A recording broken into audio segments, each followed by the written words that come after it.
Hello and welcome to the Self-Recording Band podcast. I'm your host, Benighted. If you are new to the show, welcome. So stoked to have you. If you are already a listener, welcome back. Just know that this show is available on all the podcast platforms, but also on YouTube. So depending on where you discover this, you might want to switch to your platform of choice. You can watch the video or just listen on the go. Now, today we have a very, very special episode for you because, as you can already see if you're on YouTube, I'm not just here with my friend and co-host Malcolm Owen Flood. We're joined today by Kristian Kohle. Kristian Kohle is an audio engineer and producer working out of Kohle Studios in the, frost-bitten, dark, cold Odenwald, Germany. No, I've actually been there. It's beautiful, honestly. It's like a beautiful area.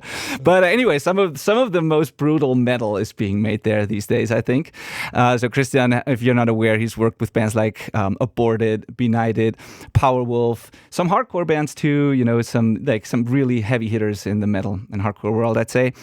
Check out his credits. Just Google him. You'll find all kinds of amazing records. So I'm very, very stoked to have him on the podcast. Kohle also just, I don't know how long ago, actually, we want to talk about that, also founded an online education platform called the Kohle Audio Kult, which is amazing. I just had the chance to dive into this, watched a bunch of courses already. It's great. So we're going to talk about that as well. Welcome, Kristian. Thank you so much for taking the time. Yeah, welcome. Thanks for having me. There's a lot to talk about, I assume, right? There is. Of course. Oh, great to be on the show. Thank you You're very welcome, much. man. Thank you for taking the time. And also, Malcolm, how are you? Great to see you too as well. Oh, I'm great. This is fun. We all saw each other, 3 weeks ago now, I think, in Hamburg for Studio Zene. So it's awesome that we're getting to all reconnect online and have this chat. Yeah, Kristian, thank you so much for coming. Kristian, do people call you Kristian or Kohle? What's the common thing? I used to say that only my mother calls me Kristian, but it has changed, with all the YouTube thing and more American people, trying to call me something. It's so usually Kohle is my nickname. Yeah. That's what people call me. But this seems to be quite hard to pronounce for some Americans. So that's why the Kristian has come up again. So you just choose whatever you want, Kristian or Kohle. All right. Do whatever you want. Cool, perfect. So give us a quick backstory, please, if you don't mind, just for the people who are not familiar with you and your discography, your career. So what is Kohle Studio? What have you done in the past? And how did you end up doing the Kohle Audio Kult? Just a quick, if possible, quick version of it. So there's maybe two stages of this. There's a very, very long first stage of 20 plus something years of me being a producer, audio engineer here at Kohle Studios. I've been working with countless bands over the years, I would say from all kinds of metal genres, like from hard rock to death metal. So that's what I've been doing pretty much my entire adult life until I did something called Nail the Mix, this where producers show their skills in an online academy. That was for URM Academy, and I did that with a band Aborted. Mm-hmm. I think that was something like 4 years ago now, or 5 years ago, before the pandemic. And that's how I found out, wow, I can be on camera and people actually enjoy listening to me and stuff. And I'm not too bad at explaining things. And that's how I kind of stumbled into both making educational content and eventually my own academy, but also the YouTube channel. And I think these days, most people actually know me from being a guy on YouTube or a guy doing courses or releasing products and all that kind of stuff. So the last few years have been really different with me doing the studio work, but also a lot of other funny online stuff. And it's exciting. Yeah, totally. That's actually one thing I wanted to ask, Kristian. Considering all the things you do you... It always feels like when I watch your videos, it feels like you're still experimenting a lot. You're trying, for example, different speakers and you swapping out speakers and different guitar cabs, and then you're trying different mics, and you have to create all the examples, of course, for the videos as well and stuff. So I always wonder, how do you find the time to still mix records and produce, but then also educate, and then also do the experimenting and learning yourself while you're doing that? Because we're doing something similar, and I know the struggle; it's real. So, but you seem to do a lot there, and I always wonder, how is the balance these days, and how do you get this all done? These days, I'm doing less studio work. It always depends on the month. So right now, and in December as well, I'm doing actually a lot of studio work again, but it's less than it used to be. I also have 2 more people working at the studio here, so I don't have to do all the heavy lifting. So that gives me some time to do other stuff. In the beginning, when I started doing the videos, I was really like doing 2 jobs as once, and that quickly became too much. Yeah, on the other hand, I gotta say doing both, like doing videos, doing courses, and doing real studio work is the perfect combination for me, because, I don't know, it gives me the credibility for the courses. You know, if you're a person only doing courses, if you're only being a teacher and not being a producer anymore, it's easy to lose that touch to, I don't know, the real thing. And on the other hand, if you do those, especially YouTube videos, but also the courses, you can experiment with stuff you don't have the time for in real productions. So I can't swap guitar speakers when I'm doing a real guitar sound check, or you don't have the time to, you know, try a lot of stuff just for the sake of trying it if you were on a paid job. So I'm actually using especially the YouTube part for trying stuff that you can't do if you're just working on professional productions. Of course, Yeah, that's very cool. I was going to ask if educating has helped you improve your skills, which it evidently seems like it has because you're using it so wisely. But that is doubly impressive to me. I just over a year ago now started a YouTube as well, and it takes an enormous amount of time, as you are certainly aware. But what really takes an enormous amount of time, and that I'm so impressed by with your channel in particular, is that you do so many like very thorough comparisons. So you'll shoot out a bunch of different snares, and you have to set them all up. You have to make them, you have to do that recording process and then the post process. And it's just like, I can't imagine how much time those shootouts take. I haven't tried something like that myself. On the other hand, it always depends on what you're used to. People always say, wow, you're using like real amps and cabs and mics and stuff, and that's so much work compared to using plugins.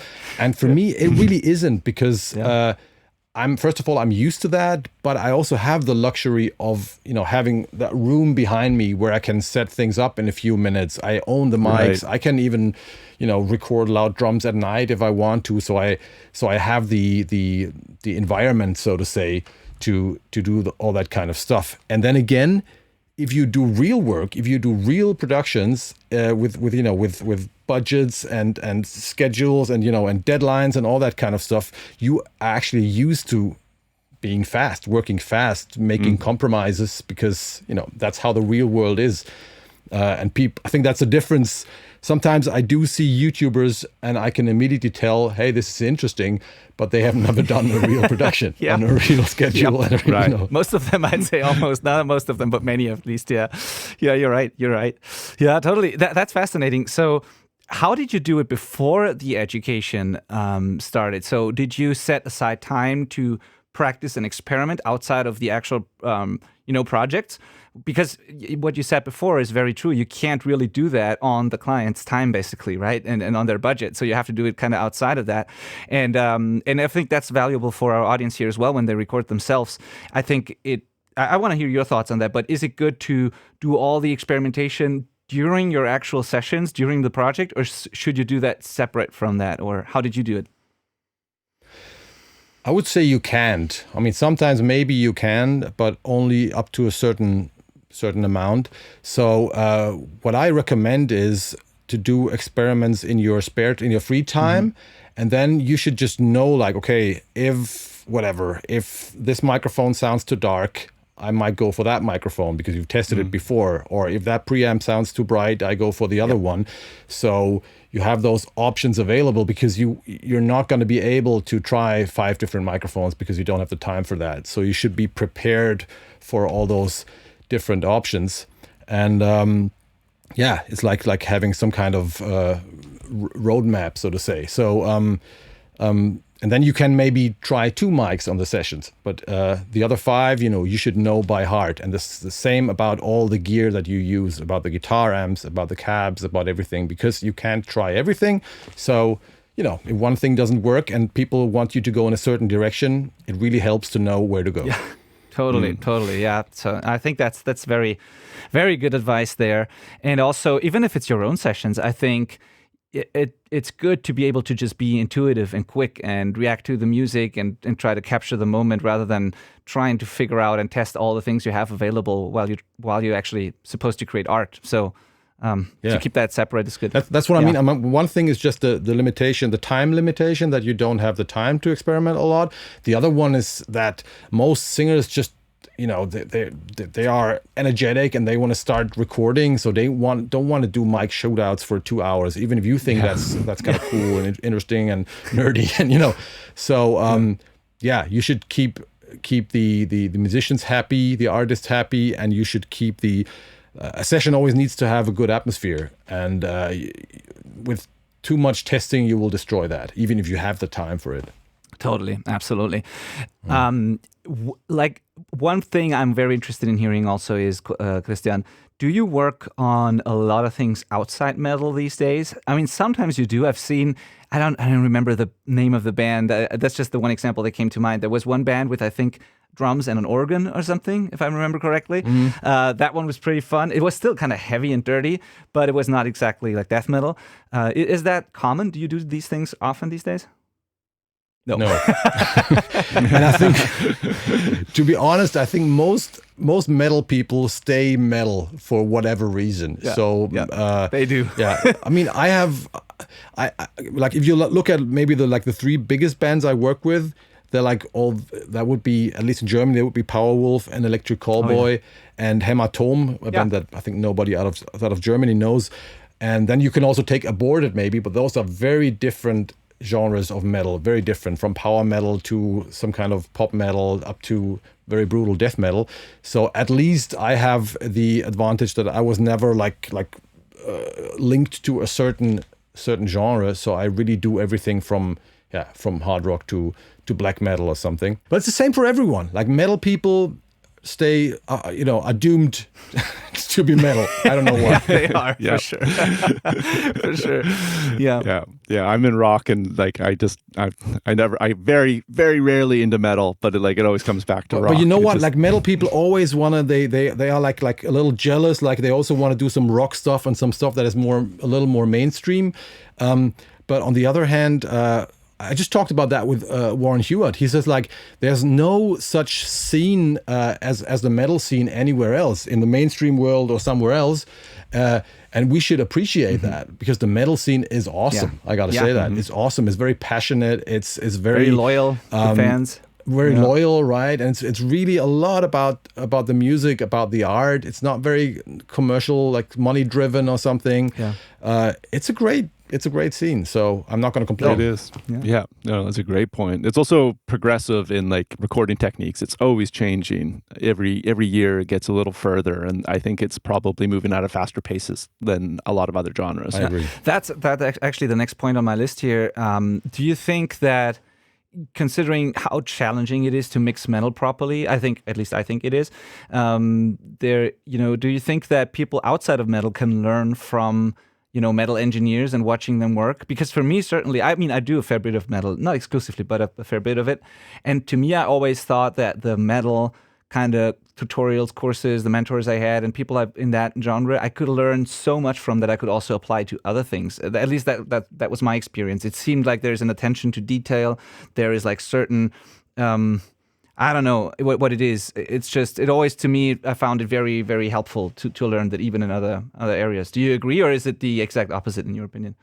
Oh yeah, I mean, in general, I think it's always good to work on other genres and to be out of your comfort zone and to do other stuff. That's always inspiring. I mean, the band you talked about before with organ and drums, that was the band called Alligator Wine. Yeah. And I learned a lot doing those productions, because they were just bringing in different gear, different techniques, and I learned stuff that I could use on metal productions.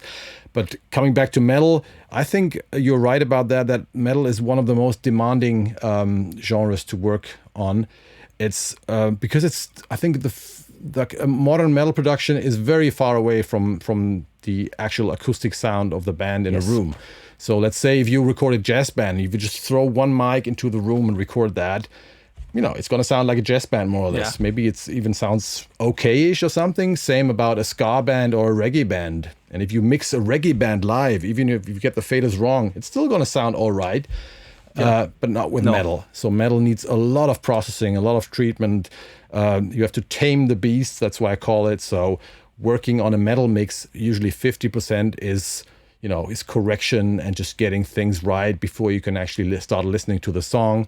So that's very demanding and very tough. So that is maybe also one of the reasons why the metal engineers are so jealous, because they also just want to mix something where they can throw 5 mics in a room and pull them up and go like, whoa, cool. Yep. Totally agreed. Yeah, that's a good point. Like, no metal band sounds like they sound on the record if you're standing in the room with them. Like, that's why they never win those local band competitions. They always sound like shit. Totally.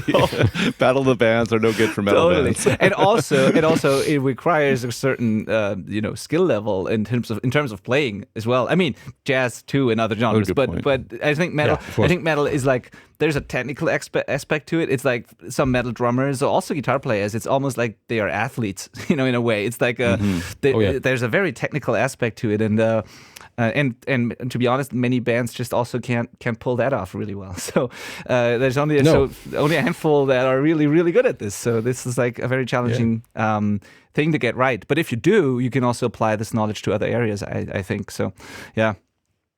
Cool. You said earlier that you are used to, of course, like working with real drums, real cabs, amps, stuff like that. Do you still embrace the other side of it, like the way many people make records these days, like programmed drums, amp sims, IRs, all that? Is that something you embrace, you use a lot, or whenever possible do you go back to the quote unquote real thing? Yeah, whatever works, I guess. Yeah. Whatever works. I can, like I mentioned earlier, I do have the luxury of owning a lot of gear and having the rooms, to do all the fun stuff in. So that's why I prefer to do the real thing. But there's nothing wrong with amp sims, especially if you don't have, the space. If you're sitting in your living room and have to do a record there. That's totally fine. And it's in the end, it's more about getting inspired, and whatever inspires you, gets the job done. Mm-hmm. But for me personally, I feel like working with musicians, in this case drummers, or also in my case working with real tube amps and cabinets and microphones and all that stuff, inspires me a lot more and usually makes me try new things and be more creative. Whereas the digital side of things, I do have right down here, there's a Kemper with maybe 150 of my own profiles, and they all sound fantastic. So the digital side of things sounds great, but I tend to repeat myself. I will just use Kohle Diesel preset 3, and then it's going to sound great, but it's just going to sound like many other records. Same if I go for the latest whatever tune track or snare drum or kick drum or something. So yeah, I feel more inspired if I really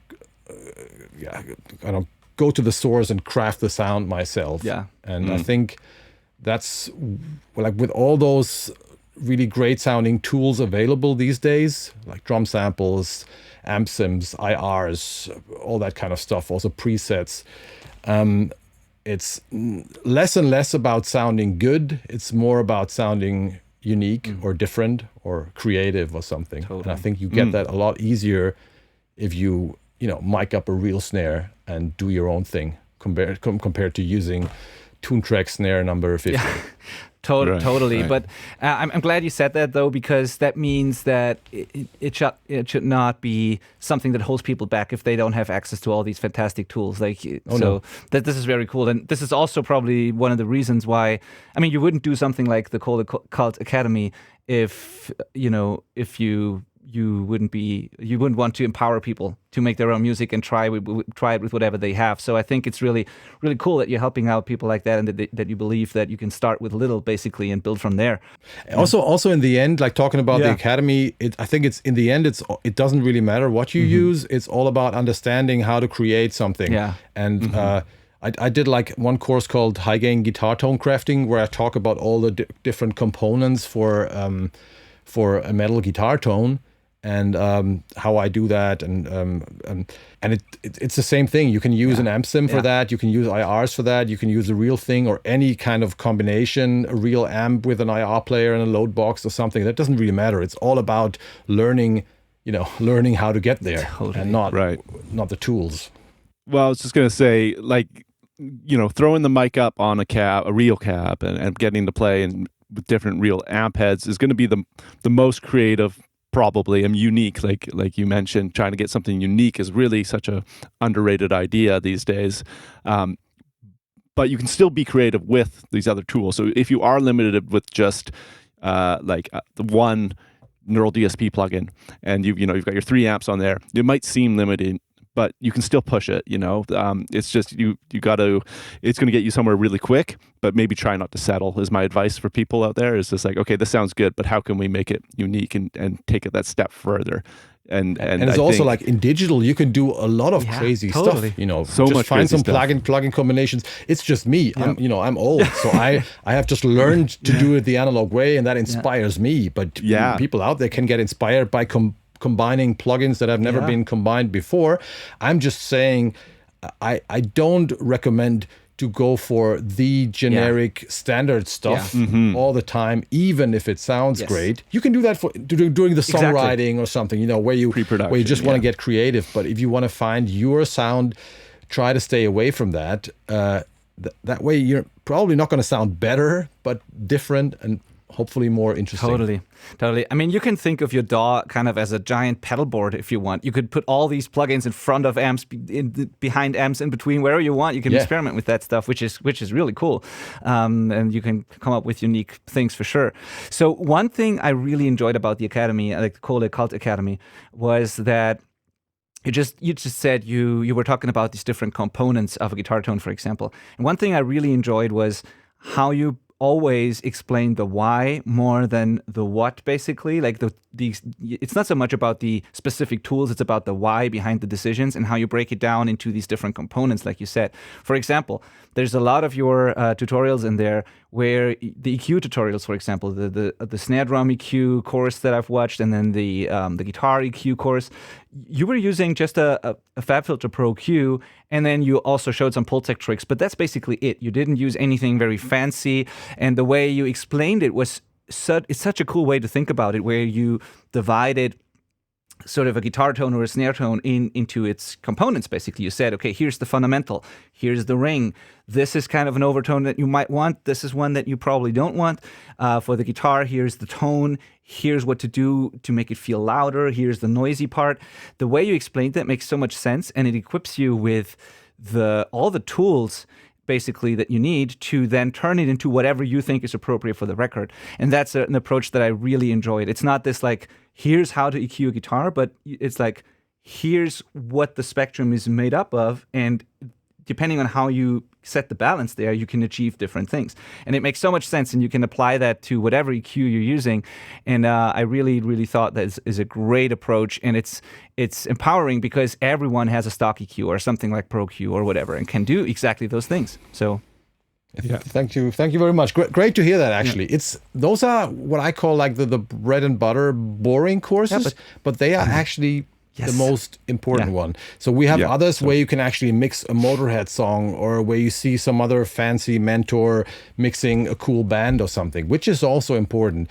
But the really important stuff are, I think, those basic courses, and I will be adding more and more of those courses where you just hear one guitar track and I walk through the different frequency areas and try to explain what I'm hearing and try to explain the how and the why. And once you've learned that, I think that empowers you to just have a different understanding of what you are listening to, which in the end is all that matters as an engineer, like training your ears and your brain and making them sync in a way that you can achieve things that you want to achieve, if that makes sense.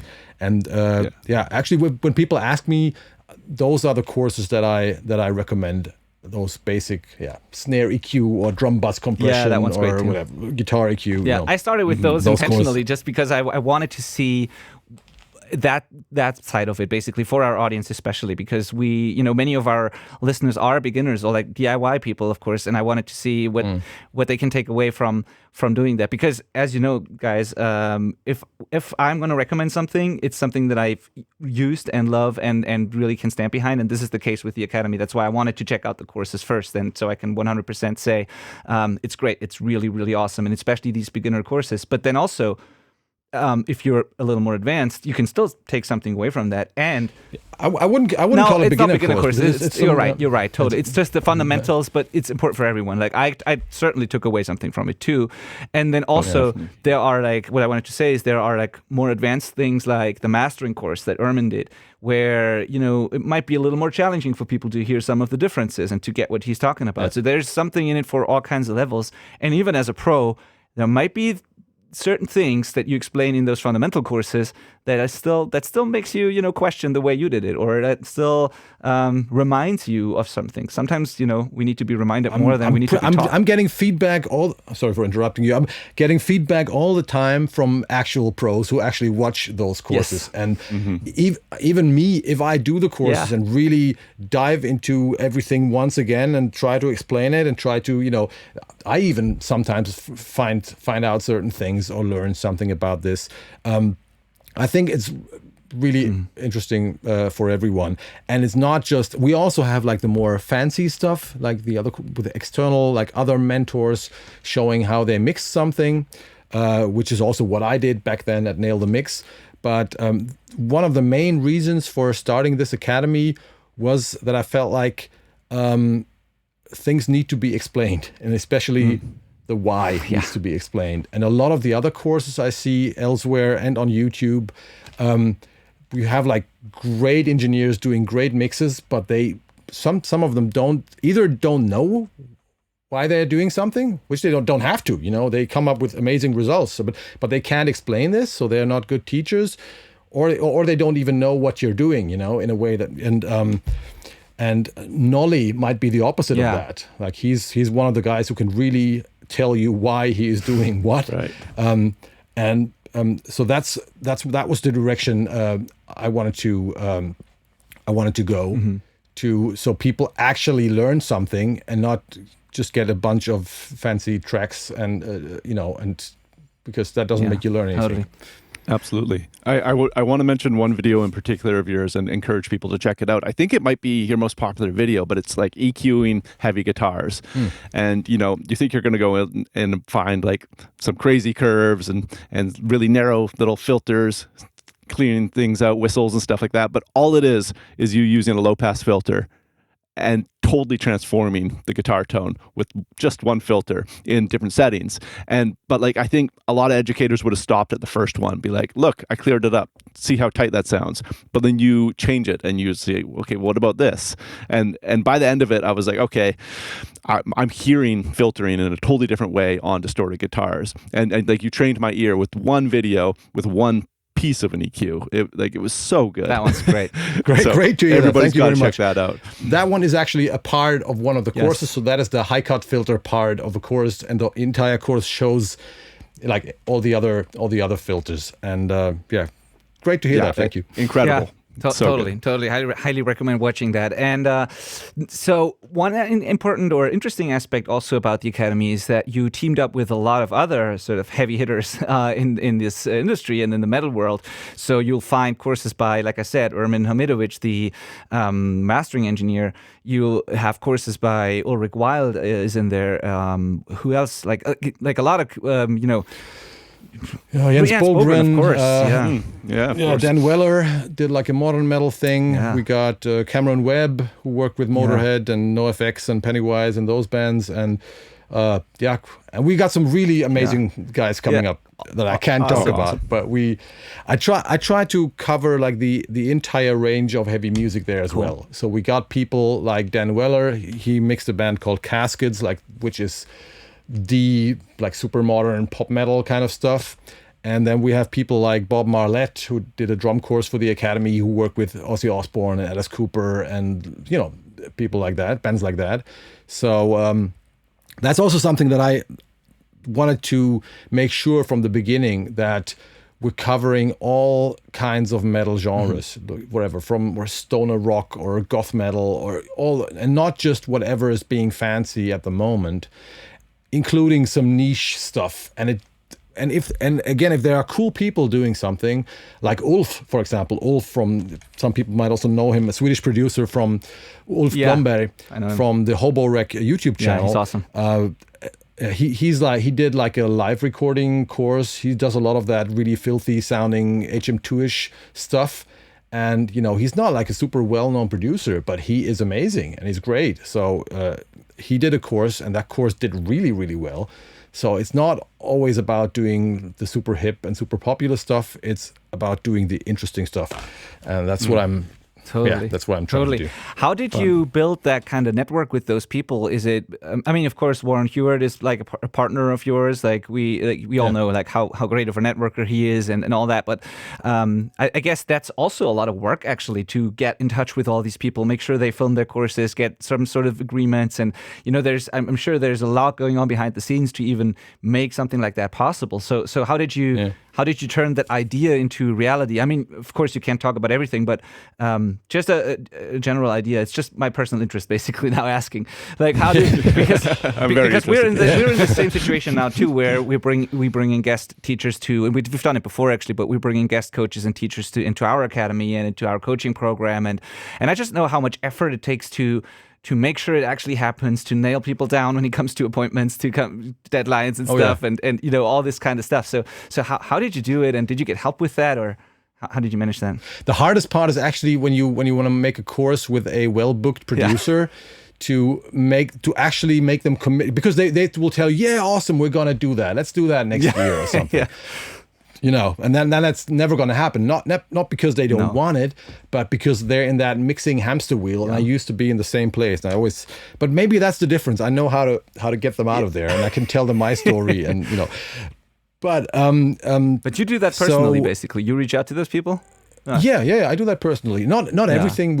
I got Warren sometimes. So sometimes he knows people, and sometimes I know people. We also have some other people working for us, but mostly I do reach out because, you know, I like people's work, and I gotta say, I know a lot of people from my career as a producer. But then also the whole YouTube thing and the Academy thing has really helped. Yeah. So I have I'm fortunate enough, or that when I reach out to people, they usually know who I am and have seen me and have watched the stuff, so I don't have to explain much, which really helps. And I gotta say, on that part, YouTube has been amazing, because even if you are like a very famous producer, people mostly don't know what you look like. You know, they don't. If they don't follow you on social media or something, you know, you're just a name somewhere in the credits. So. YouTube has made that a lot easier because, you know, people know my face now. Yeah. And but it's, again, it's like sometimes it's really difficult especially to pull those guys out of their hamster wheel of mixing another 55 records in the next 6 months or something. It's the reality. It's totally, that's why I'm asking. And it's impressive what you pulled off there. So kudos to you, and it's a really cool thing that you've built there. By the way, guys, if you want to check this out, I should mention it at this point, I think. If you go to the selfrecordingband.com/KAK, so just 3 letters, Kohle Audio Kult, basically. So the selfrecordingband.com/KAK. You'll find the link to the Kohle Academy, and you can sign up there. And as like kind of a bonus thing, Malcolm and I are gonna throw in 2 completely free bonus workshops for you. So you'll find those 2 on this page. One is about how to create a heavy bass tone, heavy distorted, mean, nasty sounding bass tone from Trusted DI, and the other one is how to use key spikes, which is something Malcolm does to trigger drum samples. So it's an approach that Malcolm uses that works very well for him, and it's different from what I do, but I've learned a lot watching his workshops. So it's great. Phase-aligned key spikes. Phase-aligned key spikes. Exactly. That's the key. Yeah. So get those 2 workshops completely for free if you go to the selfrecordingband.com/KAK. And of course, sign up for the Kohle Audio Kult Academy. Highly recommended. Yes. Yeah. So I've got a question that might not make the edit here, but I feel like we've had the opportunity to talk to other great, amazing producers, but most of them don't have a YouTube audience or like an authority as an individual like you've developed for yourself. So I feel like this is a great opportunity to ask this. I'm wondering what your thoughts are on, let me rephrase this actually. I am personally fascinated that more bands don't try to build a YouTube channel essentially to produce, like promote an engaged audience. And, you know, it's different. They're not going to teach stuff as educators on YouTube. But I wonder, based on your own experience with YouTube and the value that you seem to perceive from developing your YouTube channel, do you think bands are crazy for not trying to use YouTube as like a primary platform? I would say it depends. I mean, I would say for some bands, the magic could go away if you get too close to your fans, you know. So that's a really sometimes cool you take. just want to have that magical distance. And for other bands, it might just be great. But I can just still encourage people to try, because I had to be forced to do that because I also had my reservations first. So in my case, it was the URM Academy channel. They asked me to do videos on their channel. I would have never started a YouTube channel on my own. So they basically said like, hey, can you do videos on our channel? And you killed it there. And I said, yeah, okay, I'm gonna. But even there, it was like, YouTube. And I was back then I was afraid of, is that gonna look stupid or something? And then a lot of producers are also afraid of giving away their secrets and stuff like that, which all turned out to be nonsense.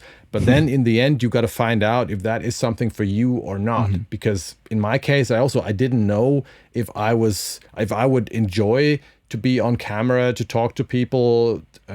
Also, like English not being my native language, and because before that I was a producer, you know, nobody could see me here. I was, and turned out I enjoyed it. Turned out people also like watching my stuff. That's another thing, you know. You never know. So you better try. It's not for everyone. But Yeah, well, that's great. Yeah. That whole aspect, like people enjoying your videos, is huge, because they don't just enjoy it for the content. The content's great, of course, but they enjoy it because I think it's just fun to watch you explain these things. You just, that makes such a difference. There's some people who just are not very likable on camera. You know, this is not the case for you. But I've certainly seen videos with great content, but I just can't stand the person teaching it. And so it obviously helps if people resonate with the creator as well. And even being to your studio, you were hosting a meetup at some point, and I was there. It's just, you're a cool guy to hang out with, and it's fun to talk to you. It's fun to listen to you, and so I think that's a big part of it. And I think bands who can do that, who can create that kind of connection with their fans, just because they are, as people, cool to hang out with and to watch, that obviously helps. I mean, and those are probably the people who should give it a go. So. Yeah. Absolutely. So if you are like how do you call that, like open enough for something to do something like that, and if you are not afraid of showing that side, you should go for it.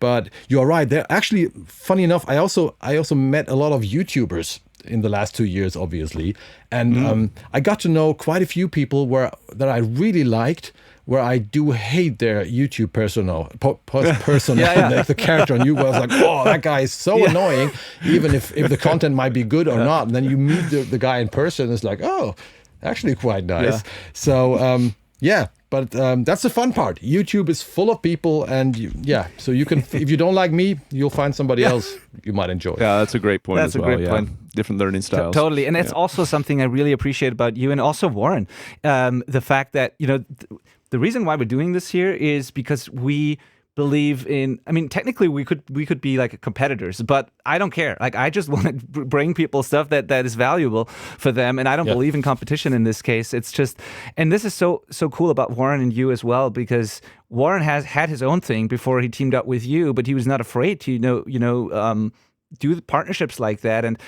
also, and we were talking to him in Hamburg just a few weeks ago. It's just. He's totally open, and there seems to be enough room, enough space for everyone, and I think the people consuming YouTube or courses or hiring mixing engineers or whatever, they are gonna choose whatever they resonate with anyways. They are gonna, if your stuff doesn't work for them, they go somewhere else. If my stuff doesn't work for them, they go somewhere else, and it's fine. And yeah, I just appreciate that, and I think it's really, really cool that you do it that way. Warren and me actually got together because we have the same spirit. Like, we never do anything exclusively, so which I think is stupid. So we work with all kinds of people, and also when people do something for the Academy, I never tell them, hey, but now you're not allowed to do the same thing with somebody else. I don't care. I don't care. I just want to do something cool, and that way, that is the cool thing about this modern internet business or something, that there's so many cool options for collaborations between YouTube channels, between companies, so why should you limit yourself? And so that's what I liked about what we liked about each other, Warren Hewitt and me, from the first moment. But I would also say, knowing that guy personally, I think that, and talking about YouTube personas, I think I'm not, and Warren too, we are not very different from how we are on the channel. You aren't, both of you. Yeah, and, absolutely. And some other people are, which is fine too.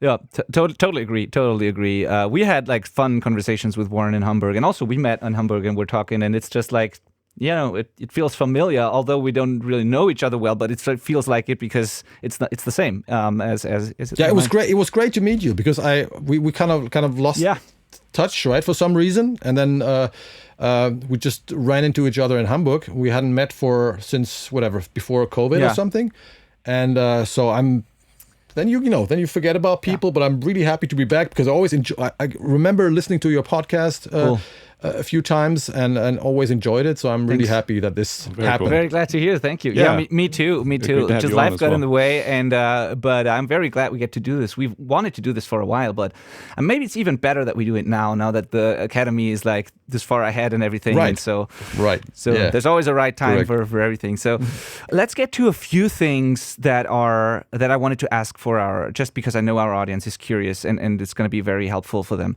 So do you think that there are situations where self-recording, the DIY approach, is definitely not the right choice, the right option, where it would be better for people to just hire a producer or go to a studio, go to a mixer? Like, are there any situations like that that you can think of where someone should definitely seek out the professional sort of help? Absolutely, yeah. So there are all kinds of situations. Of course. But one situation might be that you, in German we say you don't see the forest because of all the trees. So sometimes you lose focus because you've worked too long on your own songs, and you've too deep inside some kind of rabbit hole, and you're basically not able to judge anymore. This can be about songwriting, about arranging. This can be about guitar tones or mixing or whatsoever. And in those moments, it's difficult to realize maybe, but in those moments, a good producer will step in from the outside and will make those decisions within seconds. And if you're open for that usually boosts the whole thing a lot if you're in a situation like that.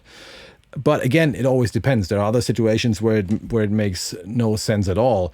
Then there are situations where you just feel like, hey, I really want to focus on my performance. I just want to sing, and I don't want to tune my vocals. I don't want to choose the takes. I don't want to comp them together. I don't want to, do all the boring work and do my headphone mix and, feel uninspired by that. I just want to perform.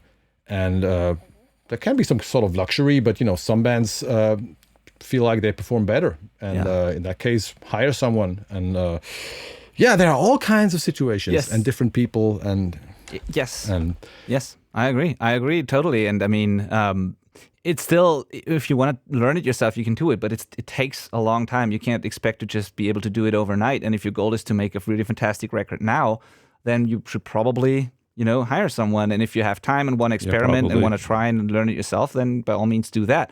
Or ideally do both and practice on the side until you're good enough to beat the professional result, right? So whatever, whenever you feel like you want to reach another level, if you're hitting the roof with what you do, if you feel like, okay, this is what I can do, but I want more, then maybe it's time to find somebody else instead of repeating yourself. Go to the next level, and this can be both technically, that you just feel like, hey, if we're gonna go to somebody who can dial in better guitar sounds, that might help you, but it can also be just a musical thing or a performance thing that you just want to record vocals with someone, because that's why a lot of people record vocals with me, not because I own better mics, because they know I'm going to push them, and they know I will have ideas, and they just feel comfortable in that situation somehow, and that's why they book me, not because the vocals actually sound technically better. Yeah.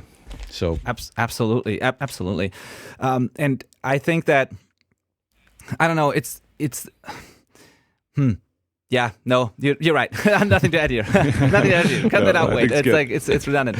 But I wanna say something else, Kristian, and that is, if someone wants to learn it themselves and they think, I just know that's the case for a lot of people. They think they can achieve professional results, but in reality, they haven't developed the ear yet to really be able to hear what's going on. So I get it often where people think, yeah, we made this thing and it sounds absolutely fine, and we love it, and we're going to do everything ourselves now. And then you listen to it, and it's actually pretty far from like professional. So how do you know when it's actually good enough? And what can people do to kind of train their ears and to get a more realistic perspective and not be delusional? Because that's just the reality of it. And I've been there myself. Like 15 years ago when I started, I thought my shit sounded killer. Like right when it clearly wasn't. So same here. Same here. So absolutely. No, I think the answer is you gotta get some kind of professional feedback then. Either by working with somebody or by joining my academy and by sending me your mix, which is, by the way, another part of this, that people can upload their mixes and get a feedback. And I'm still able to provide a feedback for every mix, because I think a lot of people are actually afraid to upload their mixes. Don't take you up on it. Yeah. So it's still manageable right now. And that's the thing. So somebody gotta open your eyes. Somebody you'll trust. Can be me, can be somebody else. So somebody needs to put it into perspective, and that can be painful sometimes, but it usually is helpful. And we've all been there, and I think it never stops. That you just revisit stuff that you've done and realize, oh, it could be better here. It could be better there. Then you sleep bad for 2 nights and get back to work and try to improve it. But that's how you get better. But if you just in your own bubble, convincing yourself how great you are, that's not going to get you anywhere. So listen to what other people say, and preferably get a professional opinion.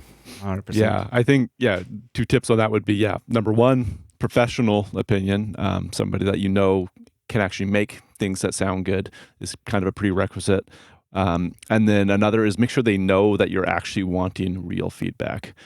Like if somebody just sent me a mix and were like, hey, check out my new song, I probably wouldn't tear apart their mix on instinct. I'd just be like, thanks, or cool, Exactly, but like if it was like really like, hey, I'm actually looking for criticism on this, that would change the scope of the response. And it's not difficult. Usually when I listen to the mixes inside the academy, usually takes me 20 seconds to find like the 3 biggest flaws, and that's already enough work, so we don't have to go into detail.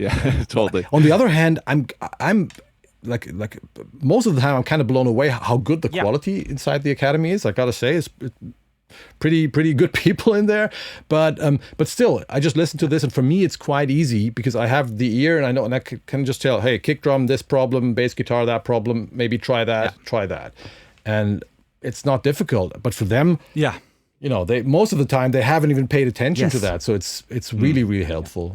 And I've had the experience that when you give too detailed feedback, it's actually sometimes not even helpful in the beginning, because they, as you said, like they don't even know what to work on first. They don't, and if you give them like the 2-3 most important things, sort of the 80-20 kind of thing, where you like fix these things, and then it will be 80% better, basically. That is awesome, and that also gives people a quick win. It builds momentum, and then from there, you can always take it further. So in our academy, it's the same thing in our coaching program. When I give feedback, in the beginning, I tend, that's the German in me probably, I tend to, get very detailed and like very analytical and like give them every single thing that I spotted. It was just overwhelming for people. And now I do exactly what you said. I give them the most important stuff first, let them work on that, and then, get more detailed as we go on. So I love that approach. And that is so precious these days that people have the opportunity. Yeah. I'm still amazed by we got quite a lot of people inside my academy, but I would say maybe 10-15% of them actually do that and upload the stuff for a review. I don't know why. Because that was not possible when I started this. When like 15 years ago, what you mentioned, So that is priceless. It was the game changer for me. Like for me, the first time I experienced this was when I worked with an external mixing engineer for the first time. When I started out, and this was like also 12, 13 years ago, like 12, 13 years ago was the first time I've worked with a professional external mixing engineer on a record together. And I was sending him my recordings that I've produced a record, I've engineered it, and I was kind of nervous. And then this guy sort of not only mixed the song, but gave me feedback in the process, gave me feedback on my source tracks, helped me make them better before he could even start mixing. And that was so valuable. That was so precious. And I would, like, looking back, I would have paid for that so much just because he did it, as part of the project. But like that was invaluable to me. That was when everything changed, basically, more or less. And these days you have access to that through things like our academies. And this is incredible. Yeah. Incredible. Yeah, totally. Okay, if you don't mind, Kohle, I got a few questions from our audience. I like how you switch between Kristian and Kohle. Just getting both out there. Exactly. Kristian Kohle, I still don't know what I want to say. Cool. So, the first one is not directly a question that someone left for you, but it just recently came up, and I wanted to ask you because I know you got a great answer to it. And that was, in our community, we were discussing drums and drum room mics and drum overheads. And one of the problems that came up was the kick drum in the overheads and the rooms and how to deal with that. So people had the problem that sometimes, they get the snare center in the image, but then the kick drum was like kind of on one side and they couldn't get both sort of center. And then other people had a problem of the kick drum always being too loud and too dominant in the rooms. They loved how the toms and snare sounded, but the kick drum was just annoying in the room, basically. And they for some reason, there was a discussion and we talked about kicks. And there was one part of it was in the Facebook community and the other one was in our coaching. And so, I know that I've seen you do a certain thing with kick drums where this is not a problem anymore. But also I want to hear your thoughts on that. By simply not recording the kick drum. Exactly. Yeah. But also I want to hear your thoughts on that. Is that something you also ran into? Is there easy ways to fix it? Like how do you approach it? And what's the one thing that I've sort of hinted to? The first thing you mentioned is that for most of the extreme metal stuff I do, or as soon as bands start playing like double kick patterns or something, I usually don't record a real kick anymore. Everything else is acoustic drums, but I have some kind of kick pad and it is silent in the room, and I just record the output of that kick pad and turn it into MIDI, which makes the whole recording process and the editing process way easier on those fast metal, for that fast metal music. So that's one thing. And in that case, of course, the kick drum does not matter because you won't hear it in the room. On the other hand, I'm kind of surprised because usually what you want from room microphones is to pick up the drum shells. You don't want to have the sizzle from the cymbals. You want to have that weight from the toms and the kick and the snare. So having a boomy kick on the room mics is something that you usually want, So I'm kind of that's kind of sounds weird to me. Just to jump in, was this on the room mics or the overheads, Benny, in your conversation? So that was the room. I like two part. There was in the Facebook community. I think you saw that on where we were talking about overheads. There, the problem was that the person always had the kick on like one side of the stereo image, the attack of the kick, and that was annoying to him.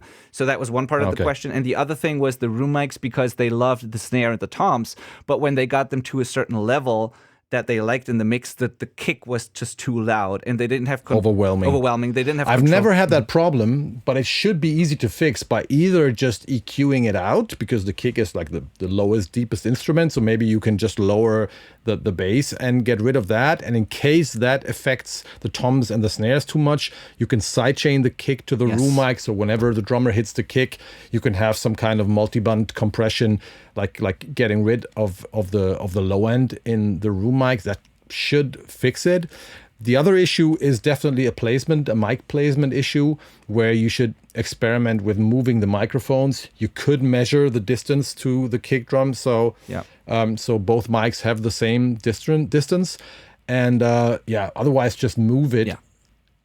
Then again, I think having the snare in the middle for some reason is more important than having the kick drum in the middle, which you can hear that on a lot of the drum libraries as well. If you listen to the room mics, they're very often like, especially if you have like spaced pairs, like the kick is very shifted, and it doesn't matter, especially for rock and metal mixes where the closed mics really dominate the kick sound.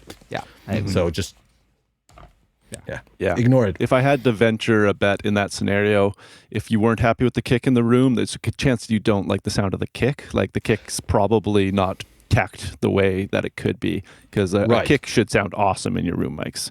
That's correct. Get things right at the source. Yeah, correct. Yeah, cool. Okay, great. Thank you. Amazing. So the other questions are questions that we also asked the guests before you, I think including Warren actually on this show and a couple of others. And I'm curious to hear your answers. So I hope you haven't listened to those episodes yet. And then, no. Cool. Awesome. Not Warren's at least. So let's see. The first question comes from Wayne, and it's funny.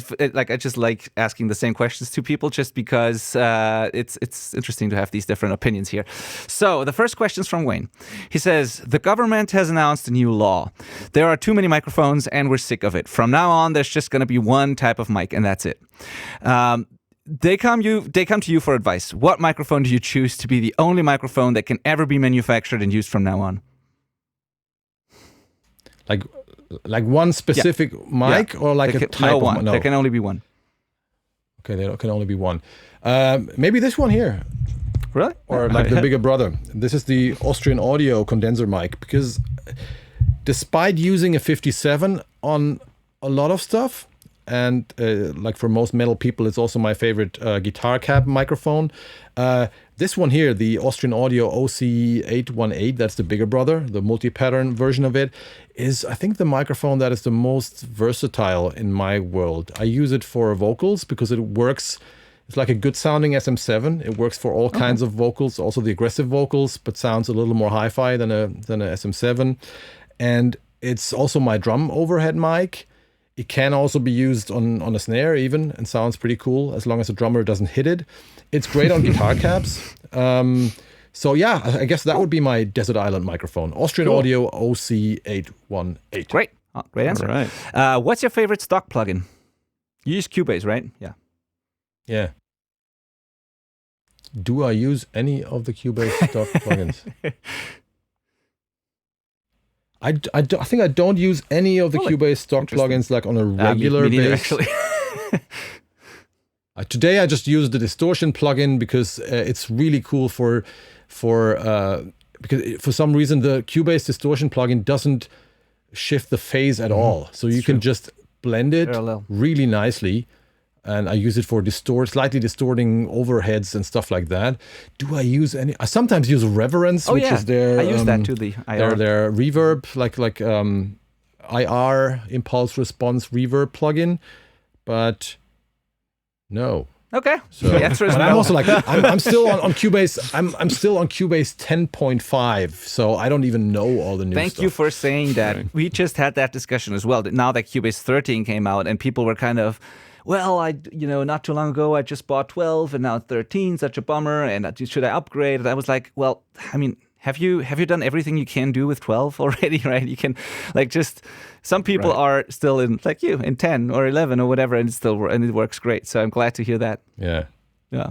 Yeah, it's like, don't change your running system. And for me, it's like, especially 13, I looked at it and I really didn't understand why I should upgrade. I also saw a post from Ermin where he said something like, where he said like, how do Steinberg always make people pay money for not changing anything? Yeah, Whatever. Yeah, right.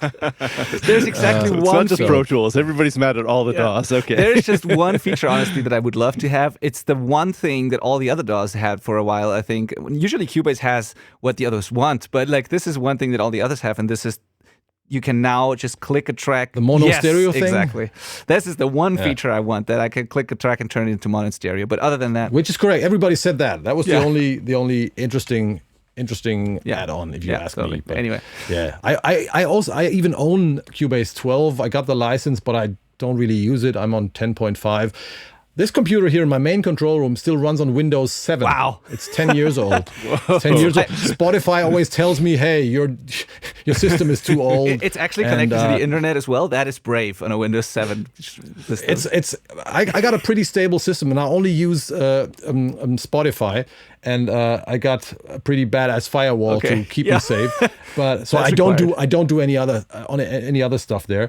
But then again, the metal mix I do today hasn't really changed from the metal mix I do 10 years ago, and I have enough power. I know I gotta switch at some point, but so maybe that's just a little message to people out there. It's just like, when people talk about converters and then they tell you like, hey, how can you compare a 10-year-old converter? But it's like, hey, people, there are great sounding records from 10 years ago. No problem. My converters are 10 years old. They're great, but I would switch them. I love them. So people sometimes have a feeling if they don't, like if they use an amp sim that is 5 years old, it's outdated or something. Of course, with certain types of software, there's a faster pace. But if it sounded great 5 years ago, most of the stuff I'm using has been around for a long time and still works, And if it sounded great 5 years ago, it will probably still sound great today. So why wouldn't it, right? Yeah. So, 100%. Amazing, cool. What's your favorite fancy plugin then? Like any plugin, basically. Any plugin. I think one game-changing plugin, and I'm pretty sure Warren said the same thing in case you ask him, would be Soothe. I think that was a real game changer, and it's like an industry standard by now, which is great.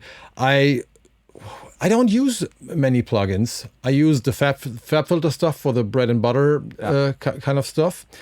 I use quite a few TC Electronic plugins because I'm still a big Finalizer fan, so I use all their dynamics and stuff.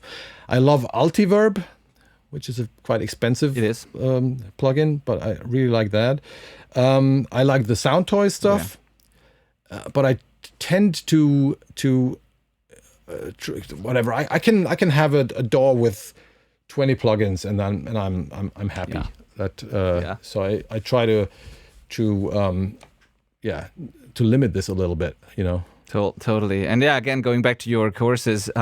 What you can do with just FabFilter is amazing, and then maybe add a Pultec, which is also included in most DAWs, or get a free version of that or whatever, just for the curves, and you're good in terms of EQ basically. And then, so I just use these days I use the Softtube Pultec version, which sounds great, and also has add some harmonics and stuff. It's like not totally clean sounding. It's like an actually pretty good analog modeled plugin. Cubase, I think, added a Pultec now in 13, actually. Now that was you saying that. Right, that they did that. I don't know if it's a clean sounding one, or if it's just a curve, or if they also added like the analog part of it. The Softtube TubeTech Pultec sounds really good. That's what I'm using now. So that one and FabFilter, or any other type of like good, well-programmed digital EQ, and I'm happy. Cool. Awesome.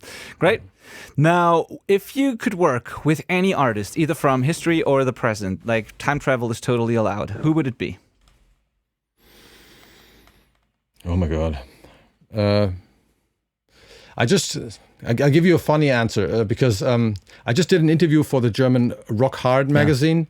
They asked me the same thing, and I said, like, I want to work with Doro Pesch because she's, know Doro? She's like the hard rock or German metal queen, because she's the one who actually, turned me like into the heavy metal direction when I was 9 years old with her back in the days band Warlock. And so the title of that interview was, "Hey Doro, I'll do everything for free," but so far she hasn't. So I'll try again, right? So I'm still here waiting for you. I want to work with you. I'm not asking for money. It's just That's just a great answer. Cool. That's amazing. Do you guys know Doro over there? Malcolm? No. Yeah. But Warlock. Awesome, I'll look cool. it up. Okay, and then you mentioned Spotify. What are you currently listening to? Like, not for referencing maybe, but like you personally, what do you enjoy listening to? Oh, I don't really listen to music. I'm not surprised at all. No, not at all.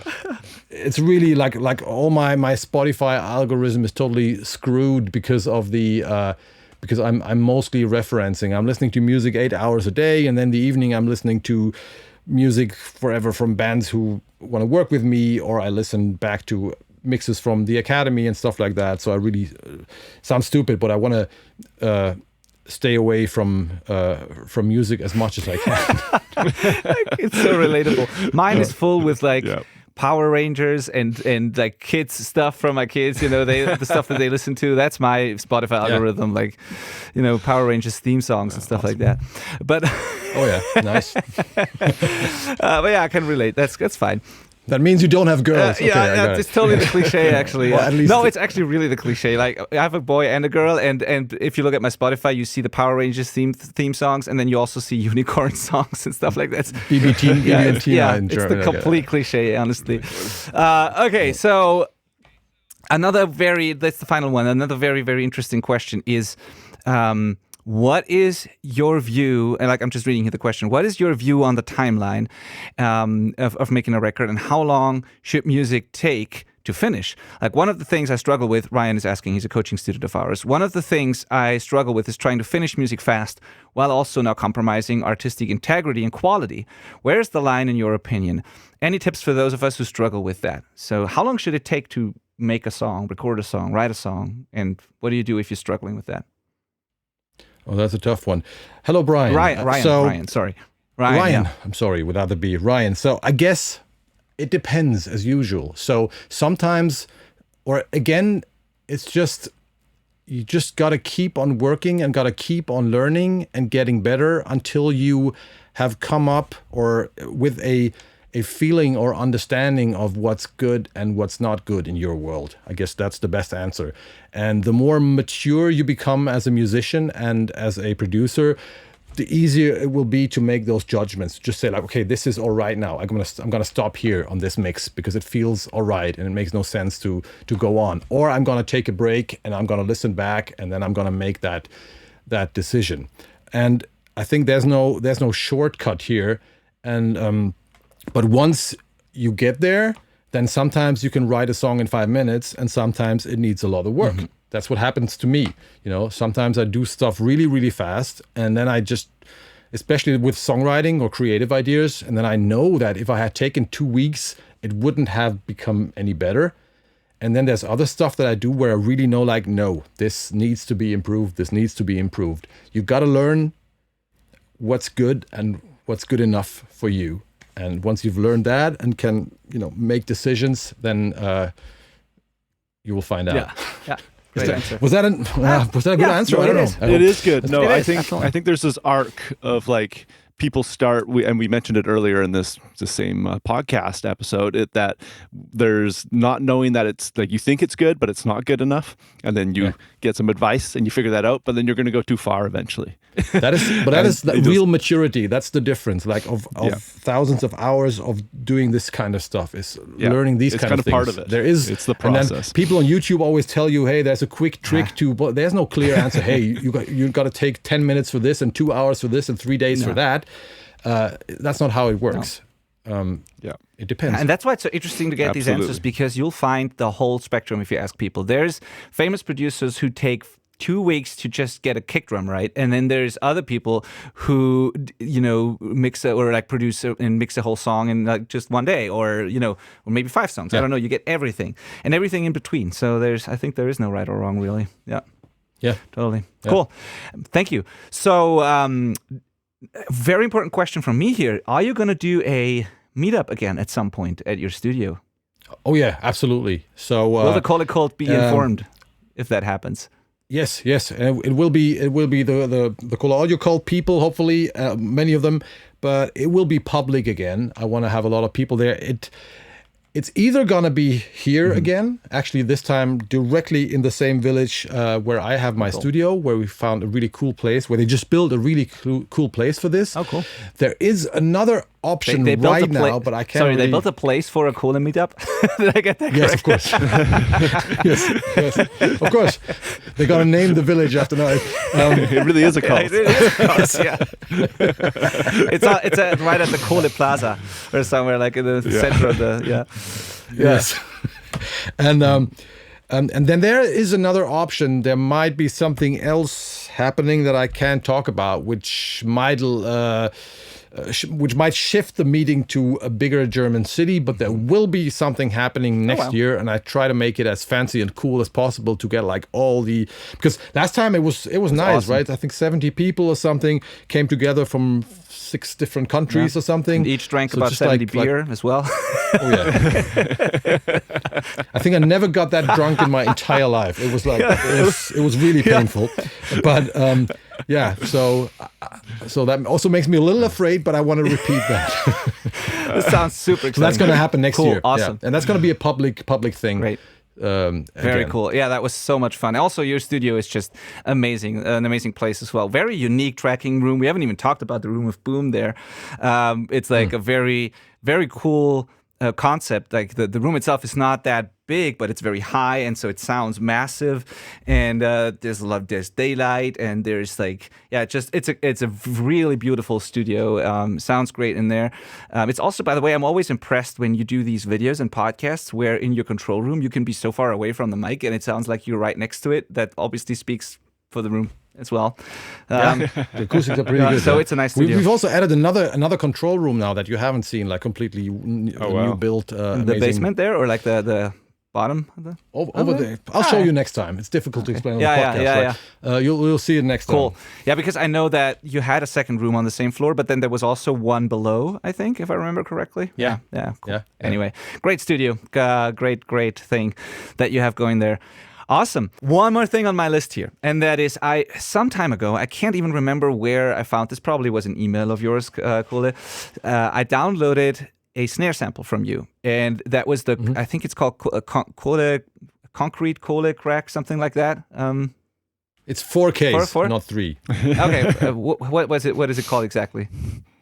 I don't remember, but I made that mistake of doing like a 3K really? thing, and it really fired back quickly. So, don't get me wrong. I'm far away from being a right-wing guy, but that was just something as a European you don't really have that, and that's why we added the fourth something. I think that was exactly that snare was. We talked about the new room, so that snare was recorded on the building side, like the empty concrete room before we added all the acoustic material. Wow, awesome. But what was your question? I just wanted... Oh, yeah, there is a question. So I downloaded that, and it's one of my most used one-shots to this day. I use it very often because it sounds awesome. Wow. I just, whatever it is, I rarely use it on its own, but I would like to blend it in, and I think the reason is because it's it has a length to it, a very nice kind of... There's a room, but there's also a length to the snare itself that sometimes when a snare is too pokey, too just transient heavy, if I blend in a little bit of your snare, it makes it more natural, a little bit longer, and it does it so in a very organic and natural way. I can even leave the one-shot in during some of the fills, which is not always possible with some of the one-shots, because it just works, even for more organic stuff. And so my question is that still available anywhere for people to download? Yeah. There's like if people want that, like all the free stuff that I have piled up over the years on YouTube is on my Discord server. So what people have to do is they have to subscribe to my email list and sell me their souls. Yeah. And if you do that, you get an email to the Discord server. It's a little complex. So then you can go there, and then there's like 4,000 people on that, or 5,000 or something on that Discord servers, and there are nice discussions about all things metal. And but there you can download like a lot of all the free stuff that I've done over the years, samples and IRs and other stuff, including that snare. But that snare got downloaded many times, thousands of times, and I got a lot of positive feedback. Great. So in hindsight, I thought like I should have turned that into like a multi-sampled version. That's great. But again, it was just a fun thing where I was like, hey, we got that room now. It kind of sounds cool. Let's record a snare. Let's film this. So whatever you did there, it is rather. it just works. It's. I can't repeat it. The room is gone. So yeah. Anyway, it's like just get that sample, guys, because it's the perfect. There's a little bit missing, blended in. It's awesome. But you should also check out now that you are in the academy, you should also check out this pool thing that I did when I went into that empty swimming pool. That also, right now, it includes some kick drum samples that are really nice. They're like multi-samples as TCIs, including that pool verb, which is huge and nice for certain effects. And I'm going to add the snare samples soon, and they also sound pretty badass. So really cool. Check awesome. I will. And there's another email actually yesterday with some snare samples too, where there was one free, I think, from you, right? A Brady one shot. That's actually 3. Okay. It's a 3 shot, so to say. Very cool. And very cool. Awesome. So lots to talk about. And by the way, if people sign up for your email list, where do they have to go to do this? Is this because we again put the link to all of that in the show notes and the description, and there will be the link to the Kohle Audio Kult. But is there a certain place where they can sign up for that, or? No, you have to add the link, and I think under every one of my YouTube videos, you will find that link. It usually says "Sell your soul to the devil." That's where you want to go, and then I can annoy you with a few emails. Didn't you get at some point like a very angry response email from someone telling you that the whole "sell your soul to the devil" thing, where they got really upset about it? Oh yeah, it was no joke. Yeah, I saw that. Yeah. There's a lot of this. Really? There's a lot of this actually. I mean, always coming from Americans, obviously. Like sometimes really, really stupid people, but sometimes also very sophisticated, well-educated people who really feel, who don't get the joke, because I'm not actually worshipping Satan. I'm not doing that. It's just fun. It's metal, But they think you shouldn't make fun of that, and but I won't stop doing that. And I mean, you know what you're getting yourself into if you put it right in the description, then just don't sell your soul if you don't want to. So exactly. There were actually some people who went like, "Oh my God," because then it says like, "Thanks for selling your soul to the devil," and they were like, "Oh my God, I'm doomed." So they tried to get rid of, to get rid of that contract again. And, you should put a funny unsubscribe. But I kept their soul. You should put a funny unsubscribe button at the bottom of your email. Something that's a way to get your soul back, basically. Return policy. Anyway, so I feel like that's been done before at some point in history, but Sure. Okay, so Kristian, thank you so much for your time. Is there anything we forgot to talk about? So again, the description has all of the links. If you're on YouTube, just go to the description. All of that is there. If you're watching if you're listening on your favorite podcast app, go to the podcast description. This will also go out via email.